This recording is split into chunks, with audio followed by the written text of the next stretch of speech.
পেনভিশন TV presents. যে একটি কথা আমাদের সমাজে প্রচলিত আছে যে এক ওয়াক্ত সালাত আদায় না করলে ৮০ হোক বা জাহান্নামে জ্বলতে হবে, এটি কোরআন হাদিসের কথা কিনা? ধন্যবাদ ভাই। এটা সমাজে প্রচলিত একটি মানে অগ্রহণযোগ্য, অর্থাৎ কোরআন সুন্নাহর দৃষ্টিতে এটা কোনো নির্ভরযোগ্য কথা না, জি, দালিলিক কথা না। এটা প্রচলিত একটি মাসআলা বা কথা, যে কথা শরিয়া অ্যাকসেপ্ট করে না।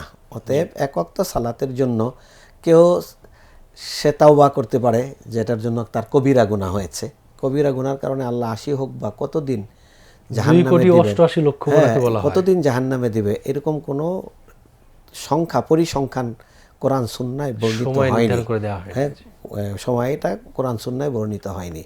অতএব এটার দিকে আমি নজর না নিয়ে বরং আমার সালাত যেন কাজা না হয় সেদিকে আমার যত্নবান হওয়া দরকার। আল্লাযীনা হুম আলা সালাতিহিম হাফিজুন, আমার সালাতে আমি সংরক্ষণ করব, হেফাজত করব, এটা আমার গুরুত্বপূর্ণ বিষয়।